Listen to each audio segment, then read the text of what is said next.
My name is Evelyn Ward, and I was 32 the year Christmas stopped feeling like a holiday and started feeling like an ending. That morning, I woke up before the sun, not because of excitement or tradition, but because silence has a way of dragging you out of sleep when something feels wrong. The house was still, the kind of stillness that makes you wonder if the world forgot to start again. My mother, technically my stepmother, though I stopped using the word years ago, was never one for quiet. Normally, she'd be clattering dishes or calling the decorators to complain about ribbon colors by now. But that morning, nothing moved. I made my way downstairs, the wooden floor cold under my feet. The tree stood in the center of the living room like it always did, tall, symmetrical, perfect. It looked exactly the same as it did every year since my father's death. Same silver ornaments, same crystal star, same impossible precision.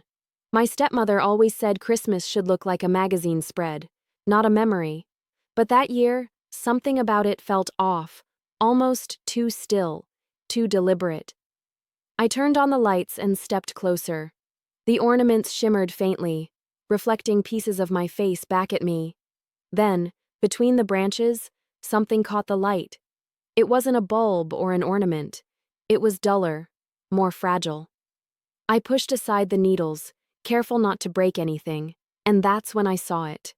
An envelope, wedged deep into the tree trunk, sealed but yellowed at the edges. My name was written on it in handwriting I hadn't seen in over a decade. My father's. For a long moment, I couldn't move. It felt impossible. He had died 10 years ago in what they all called an accident, an overnight fire in his workshop, gone before help arrived. I was 22 then, still naive enough to believe every adult was telling me the truth. I remember the funeral, the endless condolences, the way my stepmother clutched my shoulder like she owned me. After that, life blurred. The company was handed to my uncle, the estate to her. I got what they called a modest trust, though I never saw much of it. I tore the envelope open slowly, afraid the paper might crumble in my hands. Inside was a single page, short enough to fit on one breath. My father's words were unmistakable, sharp, tidy, deliberate. He told me to look where truth was buried, that I'd find the key to everything they'd hidden, and that what they stole still belongs to you. At the bottom was a date, his last Christmas alive, and a small brass key taped beside his signature. I sat down on the floor, staring at the letter as if it might change if I blinked. The air felt heavy, electric, almost sentient. The fireplace crackled faintly behind me, and for a brief moment, I wondered if I was dreaming, if grief had finally taken shape in the form of my father's ghost handwriting. But then I remembered something. His old study. Locked for years, untouched since the day after the fire. My stepmother called it a shrine, but I always suspected it was a vault. The key in my palm was small, smooth, and old. It wasn't for a door. I'd seen enough safes in that study as a child to know exactly what it was for. The rest of the day blurred by in slow motion. The family woke, exchanged gifts, laughed too loudly, and posed for photos in front of the tree I now knew was hiding a secret. I pretended to join in. I smiled when they looked, nodded when they spoke, and counted the hours until nightfall. The letter stayed hidden in my pocket like a heartbeat. That night, when everyone was asleep, I slipped into the hallway. The study door was at the end, framed by shadows. I hadn't stepped inside in years. Dust clung to everything, the faint smell of tobacco still in the air. My father's chair remained in its place, facing the fireplace. The portrait of him above the mantel seemed to follow me as I crossed the room. I ran my hand behind the frame until my fingers brushed against metal. A faint click echoed through the silence as I pulled the portrait back. There it was, the safe. Black, heavy, and silent. The key fit perfectly. When it turned, something inside me turned too. The door creaked open to reveal stacks of folders, photographs, and a small flash drive sealed in plastic. My father's handwriting marked every page: financial records, letters, official seals. My breath caught when I saw the dates. They weren't from before his death. They were from after. Transactions, signatures, contracts, all written weeks later. His name forged, the company transferred, the will altered, every page a confession written by someone else. I sat on the floor surrounded by evidence of betrayal, each document a new fracture in the story I'd been told. My stepmother hadn't inherited his fortune. She'd taken it. She and my uncle had rewritten history while I was still in shock, too broken to question anything. At the bottom of the pile was another envelope, marked for Evelyn. Inside was my father's real will, signed and dated. It left everything to me. For the first time in 10 years I cried. But not from sadness. It was something colder, heavier, a grief reborn as fury. I folded the papers carefully and placed them back, taking only copies. The key went back in my pocket. By the time I left the study, dawn was breaking. The Christmas lights still glowed in the hallway, but the house no longer felt like home. The truth was buried in the walls, and now I had dug it up. I didn't know yet what I would do, only that this Christmas wouldn't end with forgiveness. It would end with balance. Morning arrived heavy, thick with the kind of quiet that feels almost staged. The house smelled like cinnamon and control. My stepmother was already downstairs arranging her perfect Christmas breakfast, the same performance she gave every year. I moved through the house like a shadow, the weight of the night clinging to me. The copies of my father's documents were tucked safely inside my jacket, pressed against my chest like a second heartbeat. I kept waiting for someone to notice, for her to look at me and sense something had shifted. But no one ever really looked at me in that house. They looked through me, around me, past me. It had been that way for years. I was the quiet daughter, the one who didn't cause trouble, the one who made the family look balanced. That was the irony. They had built their empire on my silence, and now it was that same silence that would destroy them. The rest of the morning unfolded like a scene from a movie I'd seen too many times. My stepmother's laughter too sharp, my uncle's smile too polite, my brother pretending to care about gifts he didn't buy. Every movement felt mechanical. The letter from my father was hidden deep in my dresser drawer upstairs, but its words kept repeating in my mind like a metronome. What they stole still belongs to you. After breakfast, I escaped to the porch. The air was crisp, the kind of cold that burns before it numbs. I stood there watching the snow fall, thinking about the way my father used to shovel this same path every winter, his breath rising in white clouds, his hands red from the cold. He'd hum to himself, always off-key, but warm and alive. The last Christmas we spent together, he gave me a small wooden box with a note inside that said, "Never let them rewrite you." At the time, I thought it was just one of his poetic lessons. I never realized he meant it literally. That night, when everyone went to bed again, I opened my laptop and began scanning the papers I'd copied from the safe. I had to see them on screen, had to make sure they were real. The dates lined up perfectly. Bank transfers, company documents, signatures all matching. But the handwriting didn't. My stepmother had always been meticulous, but she couldn't mimic his style. His writing had rhythm, her forgery had pressure. Each signature looked heavy, as if guilt had weighed on her hand. Then there was the flash drive. I hesitated before opening it. My father had labeled it EW and dated it 2 days before the fire. Inside there were photos, emails, and an audio file. I didn't need to listen to it yet. I wasn't ready to hear his voice. Just reading his notes was enough to make my hands tremble. In one document, he wrote about discovering falsified financial reports, money funneled from his company's charity division to offshore accounts under my uncle's name. Another file detailed a conversation he'd recorded with his lawyer, mentioning how he planned to revise his will immediately, fearing something was wrong. The dates told a story clearer than any confession. My father hadn't died suddenly. He'd been silenced. For years, I'd carried guilt without knowing why. My stepmother once told me I should have checked on him more that night, that if I hadn't been out with friends, maybe things would have been different. She made sure I carried that weight every Christmas after. Now reading the truth, that guilt curdled into something else entirely. The documents showed a will revision filed but never finalized. The version submitted after his death, the one the family used, was a forgery. My father's real version, the one in my hand, left everything to me. The company, the estate, the charitable foundation, every cent. It was like waking from a dream I didn't know I'd been trapped in. For years, they'd smiled in my face, toasted my resilience, and built a life out of what wasn't theirs. Even the roof above my head had been stolen. I closed the laptop and sat in silence. The house creaked faintly in the wind, but I couldn't shake the feeling that it wasn't the house making noise. It was the past clawing at the walls. I thought about confronting them right then, about storming into the living room with the papers in my hand and watching their world collapse in front of the fireplace. But something inside me whispered to wait. Not out of fear, out of strategy. Revenge done too early looks like emotion. Revenge done patiently looks like destiny. Over the next few days, I started planning quietly. I gathered more evidence, printed duplicates, organized timelines. Every time I heard their laughter echo through the house, it made me calmer. They still thought they had control, still thought I was the obedient daughter, the weak link, the background noise. Let them believe it a little longer. By Christmas Eve, I had everything in a single folder.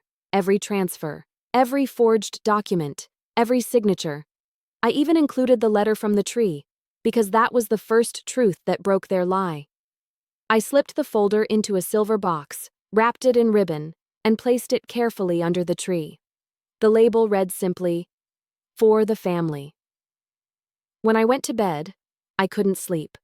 I lay there listening to the faint hum of the heater, the ticking of the old grandfather clock in the hallway, the quiet rhythm of a house about to be undone. I wasn't angry anymore. Anger was too loud. This was something else, something colder, like standing on a frozen lake and hearing the cracks form under the surface. You can't stop it. You just wait for the sound. Before dawn, I got up and stood by the window. Snow had started falling again, slow and steady, covering everything in white. It made the world look clean, pure, untouched. But beneath it all, the rot was still there. That morning, when they woke and gathered around the tree, I'd sit among them and watch them unwrap their gifts. I'd wait until the last ribbon was torn, the last glass of champagne poured, and then I'd let them open mine. The truth was coming wrapped in silver paper and satin ribbon, and for the first time in 10 years, I was ready to give something back. I woke before anyone else, as if my body already knew it was the day everything would end. The air felt too still, the kind that comes before a storm, even though snow drifted softly outside the windows. My reflection in the glass looked unfamiliar. Not frightened, not angry, just calm. I realized it had been years since I'd seen my own face without tension. For so long, I had been living someone else's script. That morning, I stepped out of it. Downstairs, the house was bathed in a faint golden glow from the Christmas lights. The silver box sat perfectly beneath the tree where I had left it, glinting under the soft twinkle of the ornaments. It looked almost innocent, like any other gift, but I knew it was a blade disguised as ribbon. I poured myself a cup of coffee and waited for the others to wake up. The scent filled the house, steady and bitter. Eventually, footsteps began to echo above me, familiar rhythms of people I no longer knew.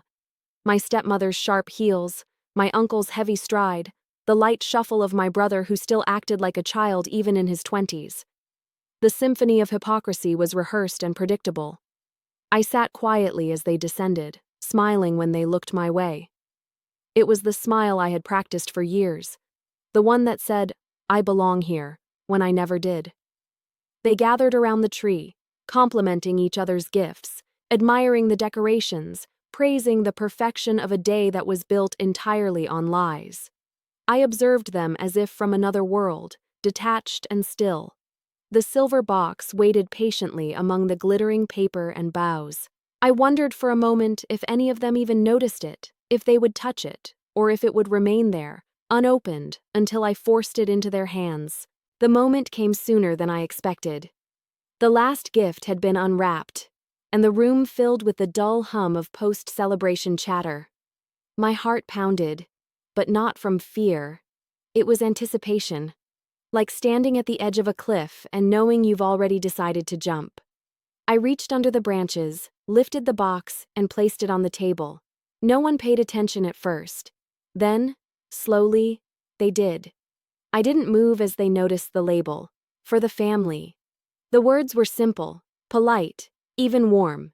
They would never guess what was inside until it was too late. I sat back and watched as they untied the ribbon, lifted the lid, and saw the folder inside. There was a moment of confusion, a flicker of realization, and then everything inside the room changed. The silence was instant, the kind that hums in your ears. They had always been good at pretending, but nothing could prepare them for proof. I didn't need to say a word. The truth spoke for itself, page after page. My father's handwriting, his voice recorded, his signature, the dates, the real will, their empire collapsing in printed ink. I sat perfectly still, watching the invisible wall between us disintegrate. When the first tremor of panic passed across their faces, I felt something close to peace. It wasn't triumph. It wasn't joy. It was the quiet satisfaction of watching justice take its first breath after years of suffocation. The power they had stolen was dissolving, one line at a time. For the first time in a decade, they were the ones without control. The rest of the day blurred into fragments, their frantic movements, the phone calls they tried to make, the way they whispered behind closed doors. I didn't interfere, I didn't have to. I had already made sure the copies of every document were sent to my father's old lawyer that morning. One email, one attachment. It was done. As dusk fell, the house seemed to shrink, as if the walls were absorbing their fear. The lights flickered, the air thickened, and I realized that I wasn't part of that place anymore. I was the ghost walking through a home that no longer recognized me. The people inside it were strangers who had worn familiar faces too long. That night I packed my things. It didn't take long. There wasn't much I wanted to take from that house. Most of what I owned had never really been mine. I filled one suitcase with essentials, placed my father's letter on top, and left the rest behind. I lingered in the doorway for a moment, listening to the muffled chaos upstairs, the sound of a family unraveling. It was almost poetic. I walked out into the snow, each step crunching softly beneath my boots. The cold bit at my skin, but it felt good, real, clean, undesigned. I looked back once, at the glowing windows, at the place that had raised me but never loved me. It didn't look grand anymore. It looked small, hollow, and tired. The drive away felt surreal. The roads were empty, lined with frost and quiet. I thought about my father, about how he must have known this moment would come. Maybe that's why he hid the letter in the tree. Maybe he knew I would find it only when I was ready to face what had been buried. He didn't leave me revenge. He left me clarity.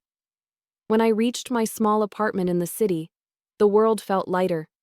I turned on the heater, made tea, and sat by the window watching the snow. For the first time in my life, I didn't feel like I was trespassing in my own story. The silence wasn't empty anymore. It was mine. Days later, the news broke. Financial fraud, forgery, a corporate scandal masked as family loyalty. My stepmother and uncle were suddenly unreachable. My brother disappeared from social media. It was strange how fast the facade crumbled once the truth surfaced. I didn't celebrate. I didn't tell anyone. Some victories belonged to no one but the person who survived. I spent the next morning reading my father's will again, not for the legal parts, but for the last line he'd written in his own handwriting. When you find this, remember that freedom isn't given, it's taken back. Outside, the snow began to fall again, heavy and endless. Christmas had always been their holiday. That year, it became mine. The day everything false fell apart, and the truth finally breathed. I closed my eyes and let the quiet wrap around me. For the first time, I understood what my father meant. Freedom wasn't about running away. It was about walking out and never looking back. Weeks passed after that morning, yet the memory of it never left me. It clung to me like the scent of smoke after a fire. Faint, but impossible to forget. I kept expecting to wake up and find it had all been a dream, that I was still the obedient daughter living in a house that wasn't mine. But every time I opened my eyes to my small apartment, I was reminded that I had burned that illusion down myself. The silence that used to haunt me now felt like air. The news spread faster than I imagined. My stepmother's name became a headline. My uncle's face flashed across television screens. Investigations uncovered years of hidden accounts and forged contracts. The empire they had built was collapsing one article at a time. I didn't have to say a single word. The evidence spoke louder than I ever could. People who had once looked down on me now whispered my name with curiosity, trying to piece together how the quiet girl became the storm that swallowed her family whole. I spent those days in a strange calm. There was no victory dance, no celebration. Just long mornings with tea, quiet nights with candlelight, and the occasional letter from lawyers confirming another asset frozen, another case opened. My father's name, once buried under their greed, was being restored with every ruling. They had rewritten his ending, but I had finally written it back. One evening, I returned to the estate one last time. The gates were open, the locks changed, the house unguarded.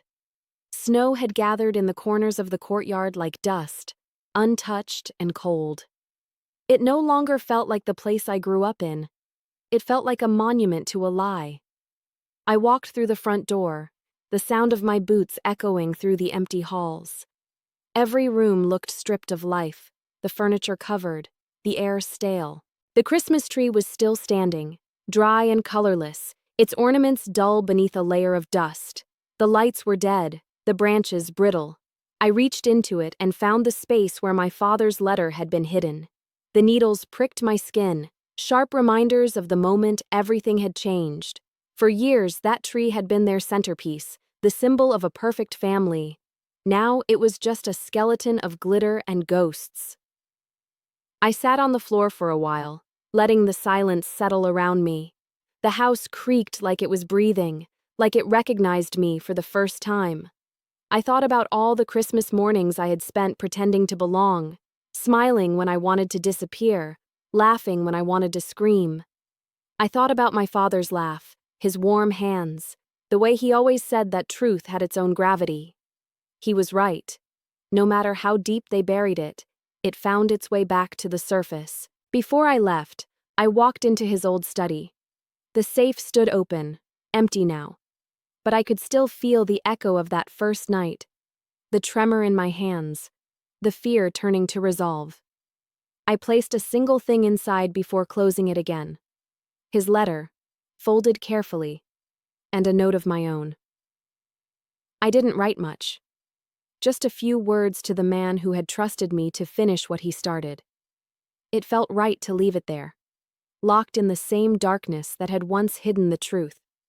Only now, the darkness belonged to me. When I stepped outside, the snow had started falling again. It came down heavier this time, thick flakes landing on my coat, my hair, my lashes. The cold bit at my cheeks, but I didn't mind. I stood there for a long time, watching the house disappear under the white, until it looked like it had never existed at all. Some endings don't come with fire or noise. Some just fade quietly beneath snow, erased by time. Months later, the final court ruling arrived. The property, the company shares, the remaining accounts, all transferred legally into my name.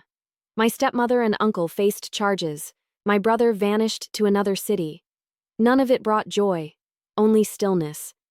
I didn't want their empire. I wanted closure. So I sold everything. The company, the mansion, even the land where it stood. I used the money to rebuild my father's foundation, the one they had dismantled years ago. It became something good again, something real. That, I think, would have made him proud. My life now is quieter than I ever imagined it could be. I live by the lake, far from the city, in a house small enough to feel honest. I spend my mornings writing, my afternoons reading, my nights watching the reflection of stars ripple on the water. Sometimes I imagine my father standing there beside me, hands in his pockets, proud but quiet as always. Other times, I imagine the sound of the tree rustling, as if something hidden waits to be found again. Every Christmas, I decorate a small pine by the window. Nothing extravagant, no glittering ornaments or matching ribbons, just light, warmth, and one single envelope tucked among the branches. Inside, it is a letter to myself, reminding me of who I became, and a promise that I'll never let anyone write my story again. The past doesn't haunt me anymore. It's just a scar, faint but permanent, proof that I lived through something meant to destroy me. I learned that revenge isn't about rage. It's about reclaiming the power that was taken and walking away without looking back. The last time I visited my father's grave, I brought no flowers, no tears, only gratitude. The snow fell around me in soft spirals, the same way it had that first morning when I found his letter in the tree. I whispered a quiet thank you to the air, not for what he left me, but for what he taught me. That truth, once uncovered, can never be buried again. And as I stood there, watching the snow blanket the ground, I realized that Christmas had finally become what it was meant to be. Not a celebration of what was lost, but of what survived.